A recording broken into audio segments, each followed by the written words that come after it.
Presiden Prabowo Subianto kembali meninjau perkembangan penanganan bencana banjir di Sumatera Barat.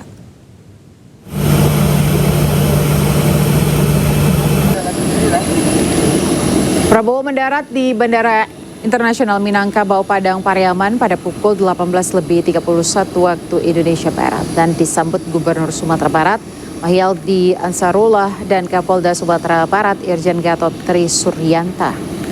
Prabowo didampingi Menteri Sekretaris Negara Prasetyo Hadi dan Sekretaris Kabinet Teddy Indra Wijaya. Prabowo dijadwalkan akan mengecek wilayah bencana, salah satunya di Palembayan, Kabupaten Agam pada Kamis besok. Kunjungan Prabowo ke Sumatera Barat pasca bencana ini adalah kali kedua. Kunjungan pertama ia lakukan pada 1 Desember lalu ke wilayah Padang Pariaman.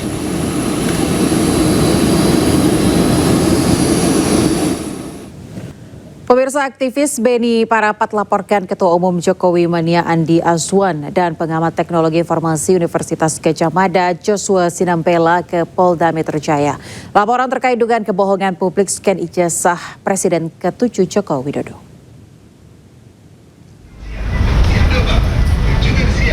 Beni mengatakan dasar pelaporan itu karena Andi Azwan dan Joshua Sinampela diduga telah melakukan kebohongan publik dan menyesatkan. Sebab ia menyebarkan hasil scan yang diklaim sebagai ijazah Jokowi. Namun Beni menuturkan laporannya itu ditolak pihak Polda Metro Jaya dengan pertimbangan tidak ada ijazah Jokowi yang autentik sebagai pembanding. Ini pun atas arahan dari Direskrimum Polda Metro kepada tim kuasa hukum Pak Suryo untuk kembali melapor di SPKT. Nah, itu semua sudah kita utarakan. Tetapi ya begitu yang kami dapatkan bahwa penyidik Polda Metro memakai asumsi kacamata kuda. Dia tetap berasumsi bahwa proses hukum masih berjalan. Jadi tidak bisa diterima laporan, dan kedua bahwa tidak ada otentik ijazah. Ya, sementara itu sidang sengketa informasi ijazah Presiden ke-7 Joko Widodo kembali digelar. Dalam persidangan, pemirsa, pemohon Bonatua Silalahi meminta Komisi Informasi Pusat menghadirkan Sekretaris Daerah Provinsi DKI Jakarta. Bonatua beralasan memiliki banyak pertanyaan yang hendak diajukan ke Sekda Jakarta. Namun permintaan ini ditolak oleh Majelis Komisi Informasi Pusat. Ketua majelis beralasan memanggil saksi atau ahli harus didasari kebutuhan sidang. Dengan Sekda ya, yang melakukan kegiatan seremoni pelantikan gubernur, seharusnya mereka juga menyimpan arsip-arsip. Mereka harus tahu siapa yang mau dilantik ini. Jangan langsung lepas tangan saja, seakan-akan melantik saja tidak tahu orang yang dilantik siapa, ijazahnya bagaimana. Seharusnya kan Sekda itu kan berpikir kritis sebelum mengeluarkan budget APBD untuk melantik gubernur. Dia harus menciptakan arsip pribadi gubernur yang akan dilantik.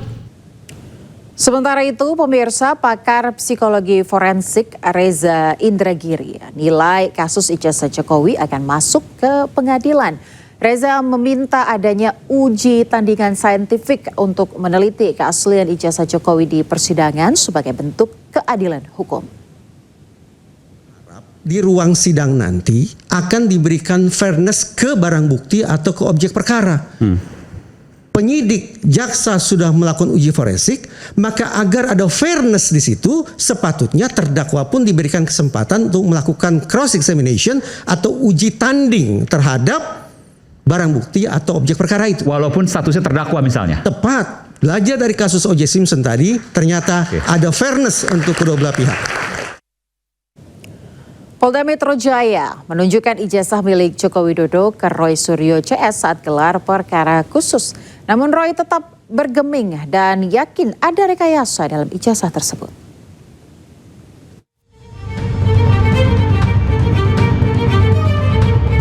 Drama kasus tudingan ijazah palsu Joko Widodo tetap berlanjut. Meskipun ijazah asli telah ditunjukkan oleh penyidik kepada Roy Suryo CS, namun ia tak bergeming dan yakin ada rekayasa pada ijazah yang ditunjukkan. Roy Suryo menilai ijazah Joko Widodo yang ditunjukkan polisi pada gelar perkara khusus berbeda format dengan ijazah yang terbit pada tahun 1985 dari UGM. Jadi insya Allah hasil dari kami tentang 99,9% palsu itu tidak berubah, tidak bergeser 1 mili pun. Ya, bahkan sampai the last minute kami akhirnya sama seperti klaster 1 tadi dipertunjukkan sebuah barang yang diklaim itu adalah ijazah asli, katanya ijazah analog dari seorang yang namanya Joko Widodo. Saya harus berkata dengan terus terang, saya bukan hanya hobi komputer. Saya adalah seorang tukang potret sejak zaman analog dulu. Saya memotret sejak zaman film seluloid. Dan saya bukan hanya bekerja di lapangan sebagai tukang foto. Saya adalah orang yang juga bekerja di kamar gelap. Jadi saya mengerti bagaimana komposisi kalau misalnya kita pakai fixer, kita pakai pengembang, film itu dicuci, kemudian dicetak, kemudian kertas film apa, dan untuk pas foto yang tertempel di barang yang disebut ijazah itu, saya dengan lantang dan tegas mengatakan saya sangat ragu bahwa itu usia sudah lebih dari 40 tahun. Terlalu tajam, terlalu baru barang itu sebagai sebuah foto yang dicetak dengan kertas foto di tahun 80-an. Di sisi lain, kubu Jokowi berharap gelar perkara khusus yang telah dilakukan bisa memenuhi keraguan kubu Roy Suryo. Apalagi, ijazah Jokowi sudah ditunjukkan dalam gelar perkara khusus. Highlight dari gelar perkara tersebut sebenarnya adalah telah ditunjukkan ijazah asli Pak Jokowi kepada peserta gelar, khususnya para tersangka dan kuasa hukumnya. Jadi ini yang patut mungkin kita highlight juga, bahwa semua pertanyaan yang mungkin mereka punya selama ini telah terjawab secara clear. Sudah dilihat semua ijazahnya, dari ijazah SMA dan juga ijazah kuliah S1 Pak Jokowi. Jadi saya rasa tidak perlu ada lagi keraguan apapun ataupun kesulitan mengenai penyidikan perkara ini. Sehingga harapan kami, penyidikan akan jauh lebih mudah dilakukan, sehingga ini dapat segera dilimpahkan dan akan dilakukan pemeriksaan di persidangan nantinya. Tak puas dengan ijazah yang ditunjukkan, kubu Roy Suryo menuntut verifikasi dilakukan untuk menguji keaslian ijazah Joko Widodo. Dari Jakarta, Tim Liputan iNews melaporkan. Kita ke informasi bencana Sumatera. Pemirsa, kelangkaan BBM pasca bencana banjir dan tanah longsor di Mandailing Natal, Sumatera Utara masih terjadi. Kelangkaan BBM membuat warga berebut antrean hingga terjadi kericuhan. Para pengendara motor tak sabar saling serobot karena sudah lama mengantri di SPBU. Petugas kepolisian yang berjaga di SPBU mampu mengendalikan situasi. Sudah lebih 3 pekan pasca bencana banjir dan tanah longsor, kelangkaan BBM masih terus terjadi. Warga mengaku aktivitas mereka terganggu karena setiap hari menghadapi kondisi seperti ini. Lama kita di SPBU ya?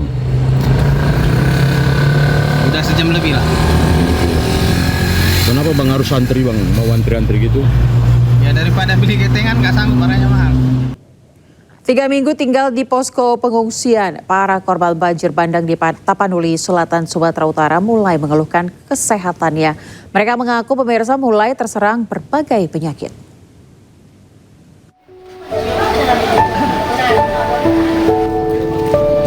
Tak terasa 3 pekan sudah berlalu pasca banjir bandang memporak-porandakan 3 desa di Kecamatan Batang Toru, Kabupaten Tapanuli Selatan, Sumatera Utara, yakni Desa Garoga, Desa Hutagodang, dan Desa Aek Ngadol.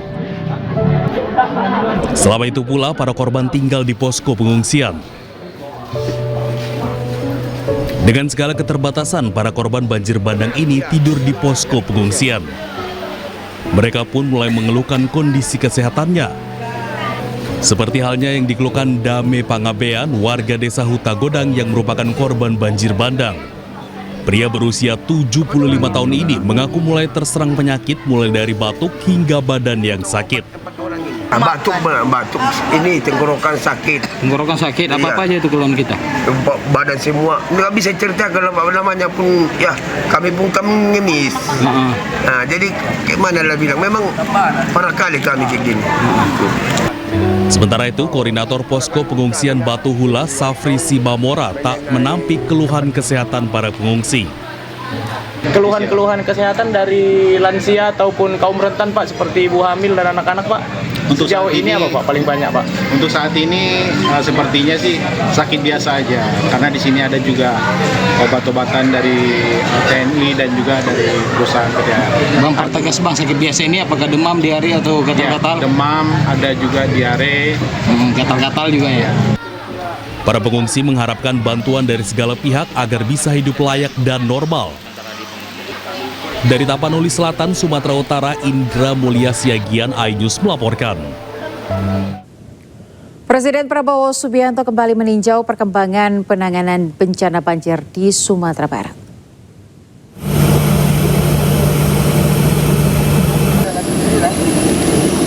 Prabowo mendarat di Bandara Internasional Minangkabau Padang Pariaman pada pukul 18.31 waktu Indonesia Barat dan disambut Gubernur Sumatera Barat Mahyaldi Ansarullah dan Kapolda Sumatera Barat Irjen Gatot Tri Suryanta. Prabowo didampingi Menteri Sekretaris Negara Prasetyo Hadi dan Sekretaris Kabinet Teddy Indra Wijaya. Prabowo dijadwalkan akan mengecek wilayah bencana, salah satunya di Palembayan, Kabupaten Agam pada Kamis besok. Kunjungan Prabowo ke Sumatera Barat pasca bencana ini adalah kali kedua. Kunjungan pertama ia lakukan pada 1 Desember lalu ke wilayah Padang Pariaman.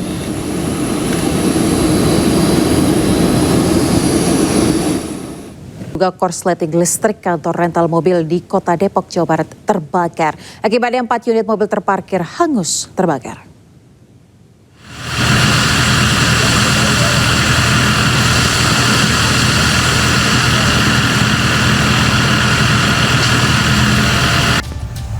Terjadi kebakaran di sebuah tempat pencucian mobil sekaligus kantor rental mobil di Kota Depok, Jawa Barat. Api pertama kali diketahui oleh saksi di kantor rental mobil dan melihat percikan dalam bangunan. Dalam waktu singkat, api membesar dan merembet ke toko oli yang berada di tempat sebelah kantor rental. Kobaran api juga membakar 4 unit mobil yang sedang terparkir di area kantor rental. 4 unit mobil pemadam kebakaran dikerahkan ke lokasi untuk mencegah api meluas ke permukiman warga. Sempat panik nggak? Oh, bukan panik lagi, saya sampai benar-benar pingsan kayaknya. Secara kan samping banget rumah saya, bukan samping lagi. Ini mobil pas pindah dari dapur saya tuh, ini tembok saya, ini mobil yang kebakar itu tuh. Tapi yang dempel di saya tuh baru sepotong kebakarnya. Nah kalau yang di sininya mah udah habis, udah yang meledak. Akibat kejadian ini, kerugian materi ditaksir mencapai sekitar 1,5 miliar rupiah. Dugaan sementara kebakaran disebabkan oleh korsleting listrik dari dalam kantor rental mobil. Dari Depok, Jawa Barat, Yung Rizky, iNews melaporkan.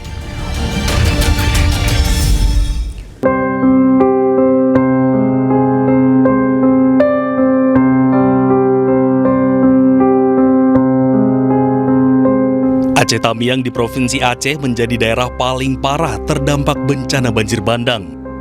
Terlihat dari rekaman kamera drone, beberapa desa di Aceh Tamiang terlihat rata dengan tanah. Bahkan ada satu desa yang hilang akibat tersapu air banjir bandang. Sisa-sisa banjir bandang menyisakan kisah sedih bagi warga Aceh Tamiang.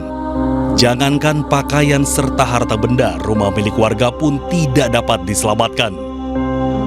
Meski demikian, di beberapa wilayah Aceh Tamiang masih berdiri gedung dan rumah walaupun kondisinya rusak. Beberapa infrastruktur kini mulai bisa digunakan kembali seperti jalur antar desa yang kini sudah mulai bisa dilalui.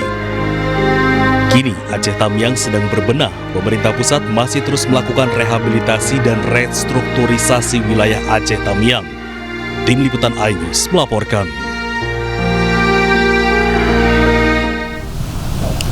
Pemirsa, Wakil Presiden Gibran Raka Buming Raka kunjungi posko pengungsian korban banjir bandang di Masjid At-Taqwa di Kabupaten Pidi Jaya Aceh.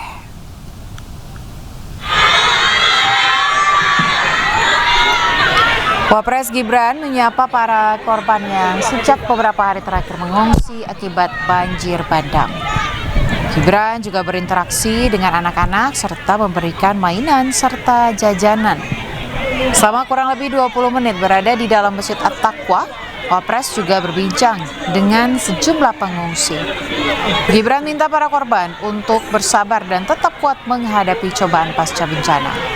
Wapres juga menanyakan fasilitas di posko pengungsian mulai dari jaringan listrik, ketersediaan wifi hingga kebutuhan dasar lainnya.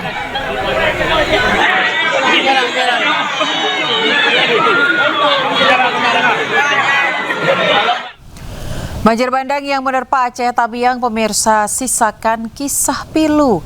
Kelompok rentan lansia harus berjuang lebih keras demi bertahan hidup di tengah bencana.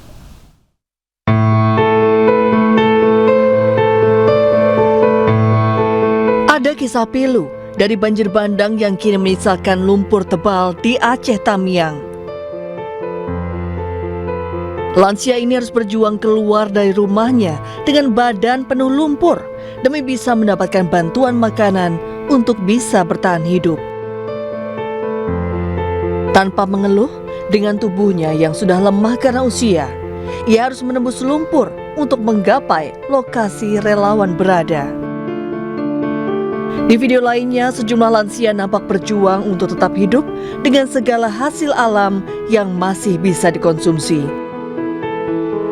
Situasi ini menjadi gambaran nyata beratnya perjuangan kelompok rentan lansia bertahan di tengah bencana.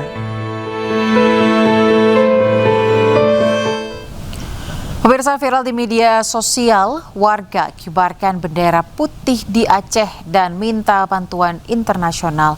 Mendagri Tito Karnavian akan dalami permintaan bantuan internasional tersebut.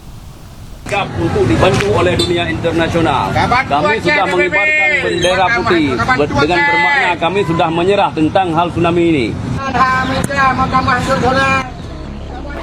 Viral di media sosial, seorang pria mengibarkan bendera putih di atas jembatan di Aceh. Dalam video berdurasi lebih dari 1 menit ini, seorang pria menyatakan menyerah atas bencana yang terjadi. Dalam narasinya juga menjelaskan siap menerima bantuan internasional. Tapi menyerah dengan keadaan tsunami yang sekarang yang tidak bisa kami berbuat apa-apa lagi. Kami butuh bantuan dari dunia internasional untuk membantu Nanggro Aceh dan Salam. Menteri Dalam Negeri Tito Karnavian menanggapi warga Aceh yang siap menerima bantuan internasional. Menurut Tito, pihaknya akan melihat dulu bantuan yang dibutuhkan masyarakat terdampak bencana. Menyerah dong Pak, berarti mereka merasa tidak teropeni gitu kan? Minta apa dulu gitu? Minta tolong Pak, assistance Pak. Bencananya urusan tolongnya untuk apa? Ada dana, bantuan apa? Rehabilitasi dan rehabilitasi. Hah? Konseling kan? Rehabilitasi Pak, rehabilitasi. Kalau konseling ya banyak kita mampu. Tapi kalau pemerintah daerah mengajukan itu tidak apa-apa ya Pak? Tapi ini apakah diperbolehkan Pak kepala daerah meminta bantuan kepada PBB dan luar negeri Pak? Nanti kita pelajari. Tapi artinya di luar kewenangan atau di luar izin? Itu diperbolehkan. Menurut warga, pemasangan bendera putih di sejumlah titik di Aceh ini telah berlangsung selama seminggu. Bendera putih ini sengaja dipasang sebagai bentuk kekecewaan warga atas lambannya penanganan bencana banjir bandang dan tanah longsor yang menerjang Aceh selama 3 pekan. Tim Liputan iNews melaporkan. Ya, Gubernur Aceh Muzakir Manaf bantah kirim surat ke PBB untuk minta bantuan penanganan pasca bencana di Aceh. Mualem menegaskan surat tersebut bukan dikirim ke PBB namun kepada lembaga swadaya masyarakat yang beroperasi di Tanah Rencong.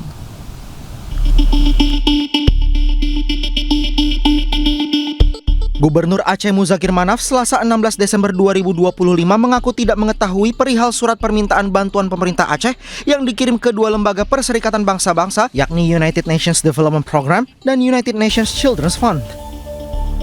Muzakir justru menjelaskan bahwa surat permohonan bantuan penanganan bencana itu dikirim ke lembaga swadaya masyarakat di Aceh, bukan PBB.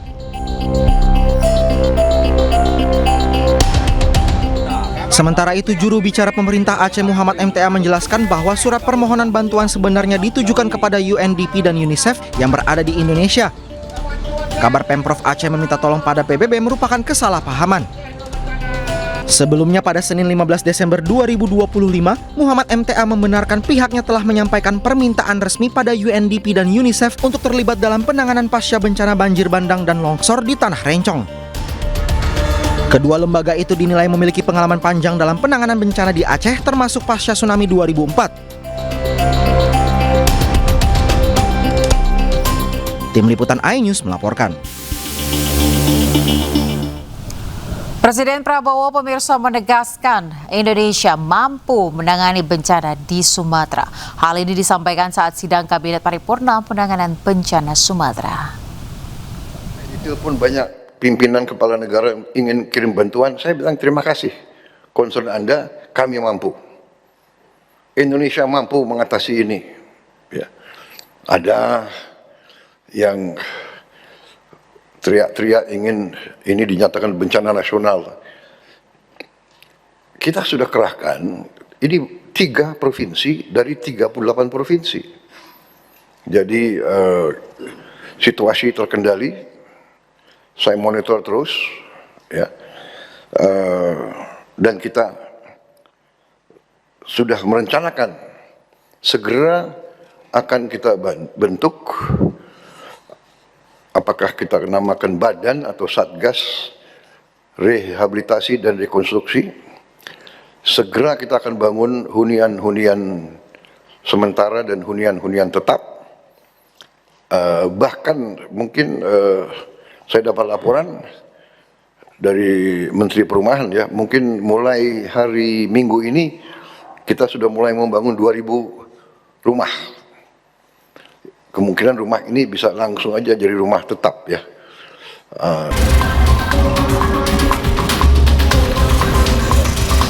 Menteri Keuangan RI Purbaya Yudi Sadewa menyetujui usulan Menteri Dalam Negeri Tito Karnavian terkait penyaluran 125.000 pakaian reject ekspor untuk korban bencana banjir dan longsor di Aceh, Sumatera Utara, dan Sumatera Barat. Saat ditemui di Kompleks Istana Kepresidenan Jakarta hari Rabu, Purbaya jelaskan gagasan Mendagri pada prinsipnya dapat dilakukan. Sebab pakaian yang akan disalurkan untuk korban bencana Sumatera merupakan barang cacat produksi pabrik, bukan balpres tekstil impor ilegal. Purbaya juga memastikan pakaian reject ekspor tersebut bisa dikeluarkan dari pengawasan kepabean serta dibebaskan dari pajak pertambahan nilai. Menurutnya, kebijakan tersebut memungkinkan untuk diterapkan dalam kondisi bencana. 2 oknum polisi pelaku pengeroyokan debt collector hingga tewas di Kalibata, Jakarta Selatan dijatuhkan sanksi pemecatan tidak dengan hormat atau PTDH.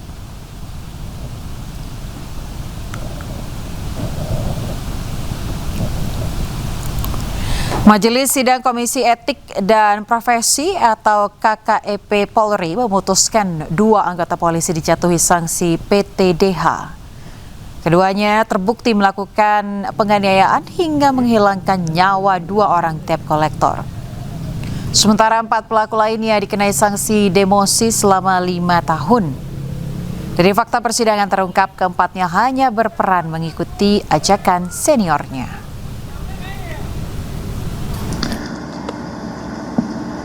Kemudian dalam fakta persidangan terhadap Brigadir IAM Kesatuan Yanma Polri terhadap Brigadir AMZ Kesatuan Yanma Polri dengan peran pertama Bribda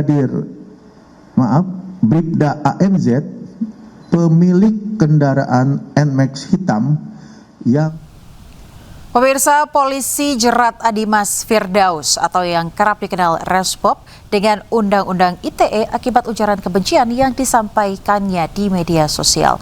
Respop pun terancam hukuman penjara 6 tahun.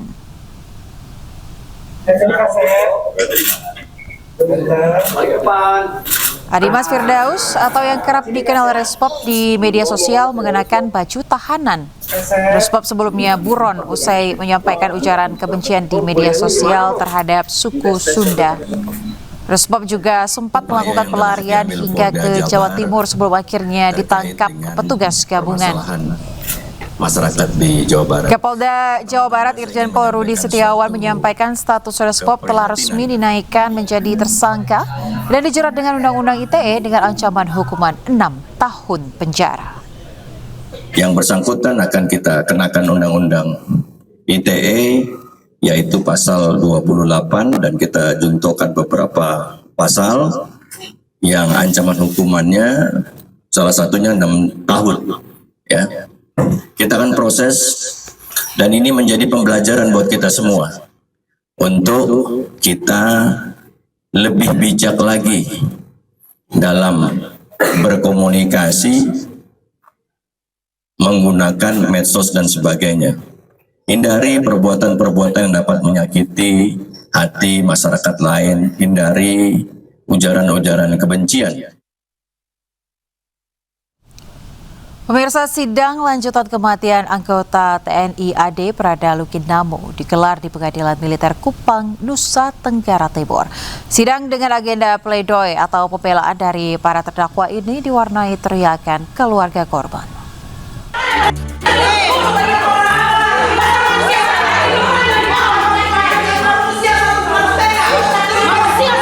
Teriakan tak terima dari keluarga almarhum Prada Lukinamo mewarnai sidang lanjutan yang digelar di Pengadilan Militer Kupang, Nusa Tenggara Timur. Keluarga korban meneriaki penasihat hukum terdakwa usai membacakan pledoi atau nota pembelaan.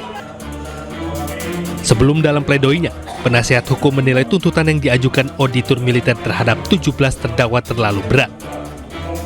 Penasihat hukum menyebut para terdakwa tidak memiliki niat untuk membunuh korban karena penganiayaan terjadi pada 27 Juli, sementara korban meninggal dunia 11 hari kemudian. Selain meminta majelis hakim menjatuhkan hukuman sesuai kesalahan masing-masing terdakwa, penasihat hukum juga memohon agar tuntutan restitusi dihapus. Ibunda almarhum Prada Lukinamo yang mengikuti sidang pun menilai pembelaan tersebut sangat melukai perasaan keluarga. Kalau memang anak kami terbukti bersalah, proses seperti sekarang ini, kenapa kalian biarkan sampai anak kami meninggal, tidak berkomunikasi dengan orang tua? Itu bukan pembinaan, tetapi itu sudah penyiksaan dan itu sudah terencana semuanya. Jadi kami merasa kecewa dan sangat sakit hati dengan pembelaan yang pihak terdakwa utarakan. Pada sidang sebelumnya, auditor militer menuntut 17 terdakwa dengan hukuman 9 dan 6 tahun penjara serta pemecatan dari dinas militer. Seluruh terdakwa juga dibebani pembayaran restitusi senilai total 554 juta rupiah atau sekitar 32 juta rupiah per terdakwa. Dari Kupang, Nusa Tenggara Timur, Eman Suni, tim iNews melaporkan.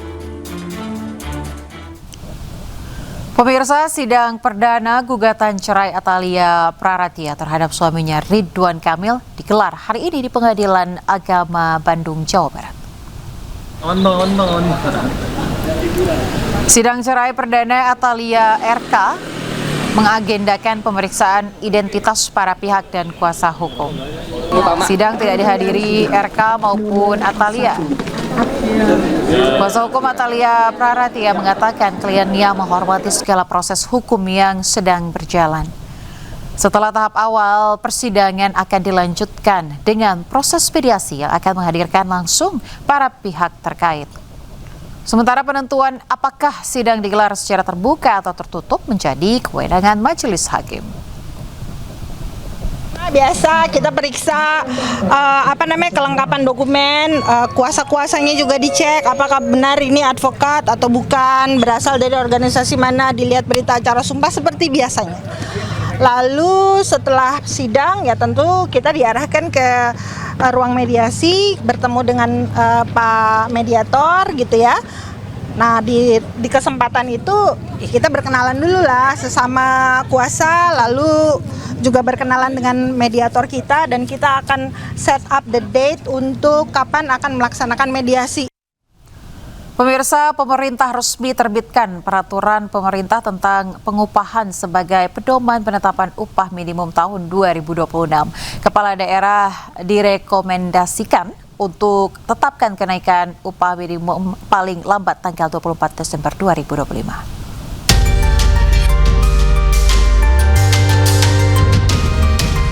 Pemerintah melalui Kementerian Ketenagakerjaan mengumumkan kenaikan upah minimum untuk tahun 2026.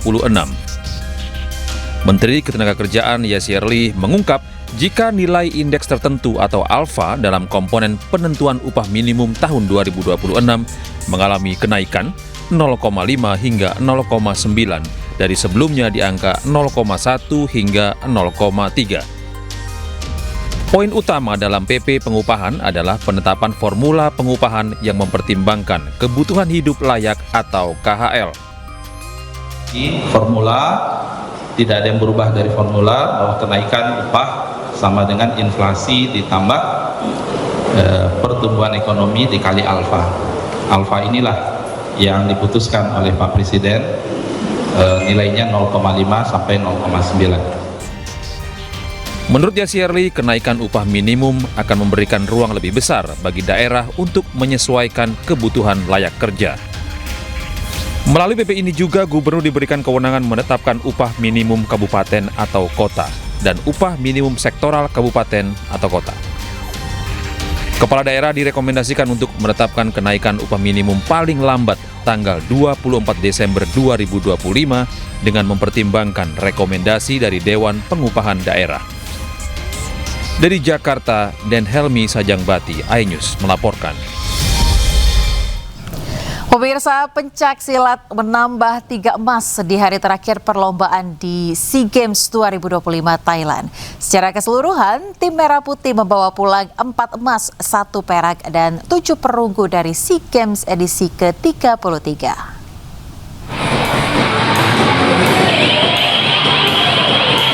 Pencak silat menambah 3 keping emas di hari terakhir perlombaan di Impact Arena, Bangkok, Thailand. Safira Dwi Melani menyabut emas di kelas B 50 hingga 55 kg putri. Safira berhak atas emas setelah di final menumbangkan pesilat Vietnam Thi Hai Nguyen dengan skor 42-29. Emas juga diraih Tito Hendra Septa Kurnia. Berlaga di kelas E Putra 65 hingga 70 kg. Pesilat 23 tahun tersebut menang dengan skor 63-52 atas wakil Malaysia Muhammad Helmi.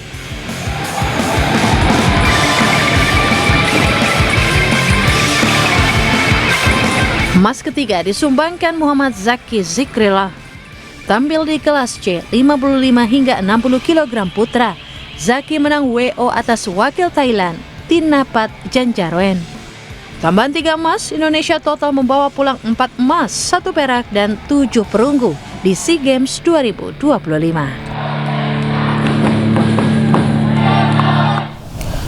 Sementara itu, pemirsa, tim dayung Indonesia berhasil mengoleksi emas ketiga di SEA Games 2025 Thailand. Emas dipersembahkan oleh Randy Setia Maulana dan Lamemo usai mengalahkan wakil Thailand dan Filipina. เงินนะครับก็วันนี้ครับมาจับคู่กันทางด้านของณรงค์ศักดิ์นาคแสงครับในรอบชิงชนะเลิศครับในประเภทของเรือกระเจียนสองคนชาย Tim dayung Indonesia sukses mengoleksi emas ketiga di SEA Games 2025 Thailand. Emas dipersembahkan oleh Randy Setia Maulana dan Lamemo yang tampil di nomor men's double sculls. เป็นเรดอนโต้ครับจะพายมาคู่กับวันแอดเรน Berlomba di Kanburi, tim Merah Putih berhak atas emas setelah finish terdepan dengan catatan waktu 7 menit 18,507 detik. Mereka mengungguli tim Thailand dan Filipina. Indonesia towards the finish line takes the gold with Thailand in เราขึ้นนำมาอยู่ช่วงใช่แต่ในช่วงท้ายครับโอ้โห200 เมตรสุดท้ายครับอินโดนีเซียยังมี Bagi Randy, ini merupakan emas pertamanya sepanjang keikutsertaannya di SEA Games. Ia pun mengaku sangat bersyukur dan bangga bisa membawa pulang emas. Bersama Memo, Randy menyuguhkan performa terbaik meski dalam kondisi cuaca kurang bersahabat.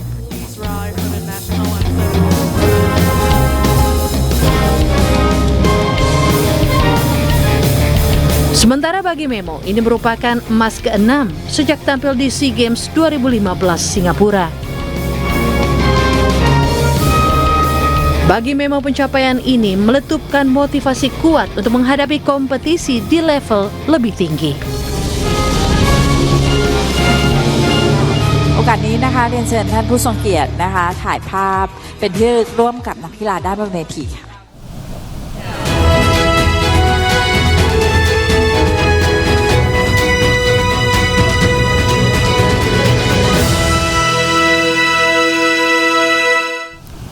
Sebuah pesawat jatuh di negara bagian Meksiko, pemirsa, akibatnya 6 orang tewas dan 4 terluka.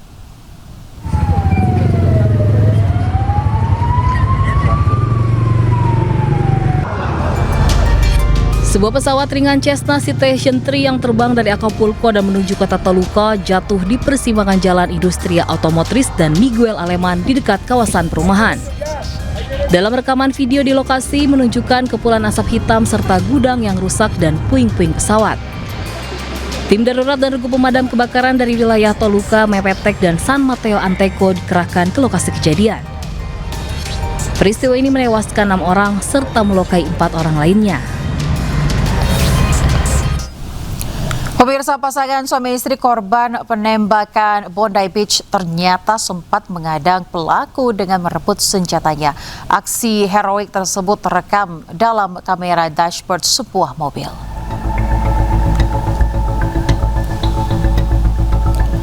Ya, inilah detik-detik ketika pasangan suami istri Boris Gurman 69 tahun dan Sofia 61 tahun tampak melawan salah satu pelaku penembakan Bondi Beach dan merebut senjata. Gurman nampak sempat terjatuh kemudian bangkit kembali dan memukul pelaku dengan pistol. Namun naas, pasangan suami istri itu tewas ditembak pelaku. Diketahui Gurman dan Sofia merupakan 2 orang pertama yang tewas dalam penembakan Bondi Beach hari Minggu lalu. Sedikitnya 15 orang dipastikan tewas dalam penembakan yang terjadi.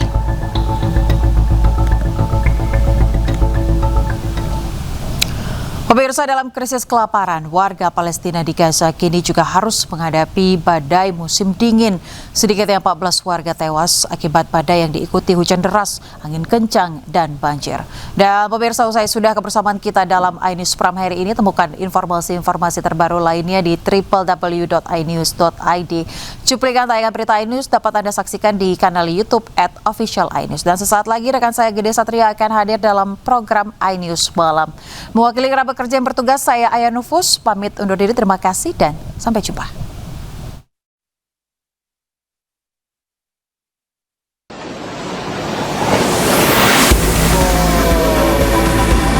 Badai musim dingin menghantam jalur Gaza dalam beberapa hari terakhir dan memperparah situasi krisis kemanusiaan yang terjadi. Badai yang diikuti hujan deras, angin kencang, dan banjir menewaskan 14 warga Palestina. Tenda-tenda pengungsian yang sudah rusak kini ambruk dan terendam banjir. Ribuan tenda yang makin tak layak memaksa ribuan keluarga harus kembali mengungsi dengan harapan mencari tempat yang sedikit lebih aman di tengah segala keterbatasan. Dalam kondisi tanpa listrik dan krisis kelaparan, warga Palestina kini juga harus menghadapi resiko banjir parah karena sistem drainase tak lagi berfungsi di wilayah yang hancur akibat perang antara Israel dengan Hamas.